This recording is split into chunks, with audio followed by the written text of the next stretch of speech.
lu tax mu am obligation wu dem seeti Azoura en vérité de vérité lu tax moom mu am obligation loolu kenn du leen ko tojal mais askan bi leen oui seeti ko à la veille d'un procès non na mu seeti ko rek obligation boobu kaso ba ay nit a nga fa maa ngi lay wax am na benn xale bu ñuy wax Balla Dramé cadre Pastef la ingénieur agronome la yore exploitation bu day ni indi maa xalaat di utiliser ay milliers de personnes fii dans le département de Mbour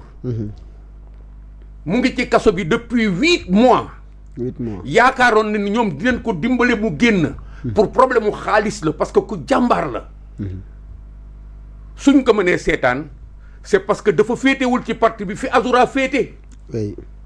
su féete woon fi Azoura féete du fa def ñetti minutes donc la question qu'on se pose et qu'on ne va pas régler nous parce que du ñu nekk ci ay détails yooyu di wax naan kii foog nañu il y a un mystère derrière ça qui oblige dans le fond du mystère il y a les gens qui obligent à ce que ñu supporter un petit personnel du Azoura rek leur petit personnel Kairé en personne ci la bokk en fait situation Kairé ak keneen ci la bokk xëy na sax nu mu tuddati encore waa ji Arona Niang xëy na ci la bokk mais ñeneen nit yiy saaga fii guddeeg bëccëg góor jigéen mag ak ndaw ñiy wax li nga xam ne yóbbu woon na leen kaso ñoom ñëpp c'est ce petit personnel ce qui commence à nous poser problème c'est qu'est-ce qu'il y a entre ces leaders de parti et le petit personnel qu'il y a le ramassis de personnel qu'il y a qui passe tout le temps à injurier di leen défier ñoom je crois que Azoura fait partie de ce lot et c'est un gradé dans ce lot là maintenant nag ñun dund ñu seen dund fekke wuñ seen dund xam nga lu ñu séq Sénégal la ñu séq te am na li nga xam ni ñag yi sax ci biti qu'il m'excuse dañu koy kokkalee nous sommes la risée de tout le monde dans cette situation de Ousmane Sonko qui va voir Azoura parce que les gens s'en posent la question dañuy laajte mais qu'est-ce qui se passe ba kii war a dem les gens vont dire il est parti pour lui donner l'assurance que du fa yàgg mais ça c'est vérifié pourquoi il a besoin dem jox ko assurance nu dafa yàgg mais lii dafa doy waar Sénégal ëpp na loolu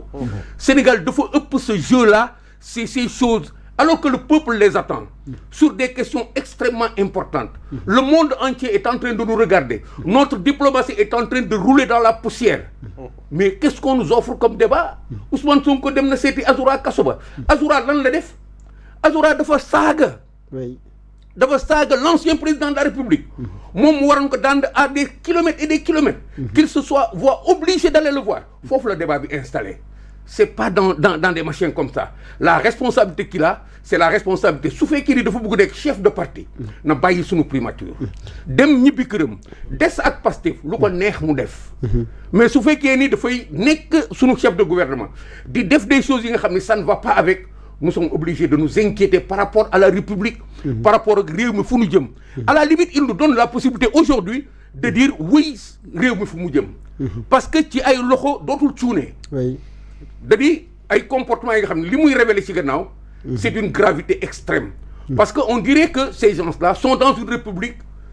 qui ne concerne que Pastef moo tax tout ce qui touche Pastef est important pour eux dañ ciy mën a def li nga xam ni de l'extérieur boo koy xool en tant qu'étranger tooxi doona lay doon de l'intérieur soo amee tout sens critique dafay doon des dégâts il faut qu'ils nous libèrent de cette situation-là nous avons besoin de gens qui travaillent ce pays et aujourd'hui ñoom ñoo nekk ci nguur gi véritablement les réponses que nous attendons c'est pas des débats comme ça si vous posez des questions nan leen répondre mais là où on les attend c'est pas dans ces débats-là nous sommes des gens responsables qui croyons que suñu xel fu ñuy wax rek di sonn dañuy wax ak ñi nga xam ne ñoom lañu jàkkaar pour jëriñ Sénégal ñoom ñoo yor réew mi dañ leen di wax yóbbu ñu ci wax jëriñ Sénégal à ce moment dinañ mën a weddi li ñuy wax ñun bëgguñu leen tooñ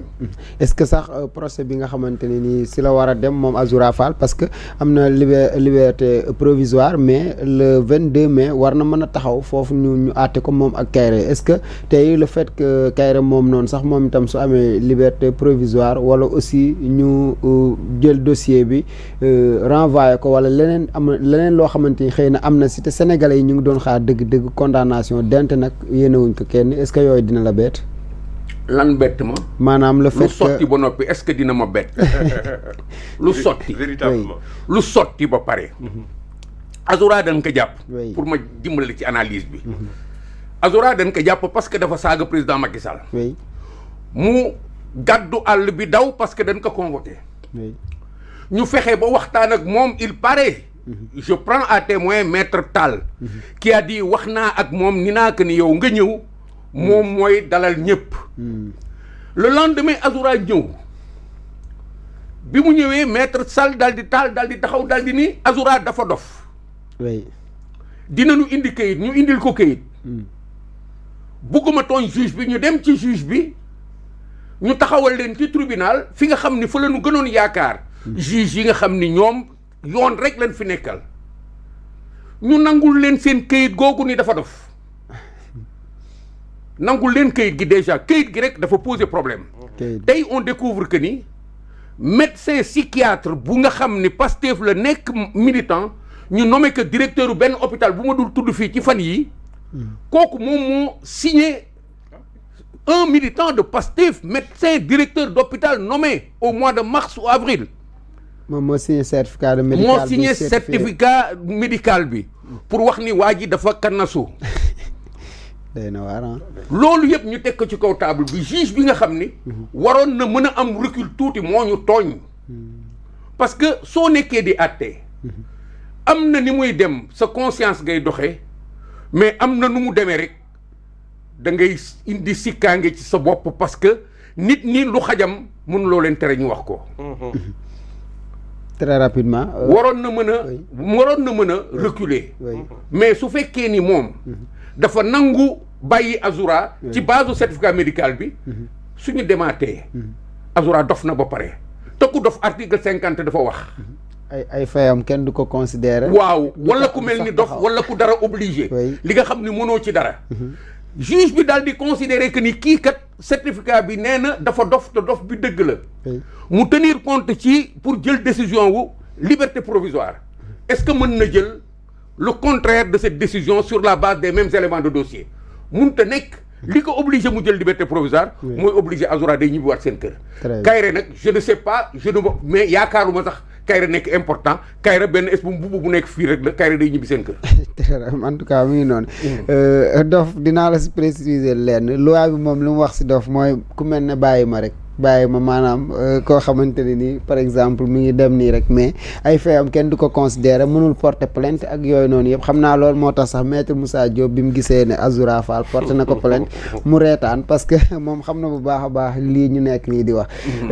Amadou ñu taxaw ba tey si wàllu wi ni mel lii tey daanaka mën naa ne lii raam si ñag bi la jóge woon xëy na dafay yëg si par rapport ak sortie bu Waly Diouf Bodiang bi ba ñuy wër Azoura Fall mu ne Azoura Fall ku ko jege la souvent day naani seen kër ataaya tout ça ba mu ne woon sax buñ ko bëggee jàpp nañ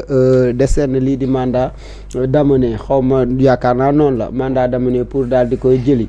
mu nekk loo xamante ne nii aussi daanaka ñu bëri dañoo waxoon que ne kii kat est-ce que défié wul procureur bi nga xamante ne sax xëy na moo autosaisir si dossier bi ni mel tey ñu toogaat ba si veille procès bi Ousmane Sonko dem seetu ko mu nekk fee yoo xamante ni daanaka ñoom affirmé nañ loo xamante ni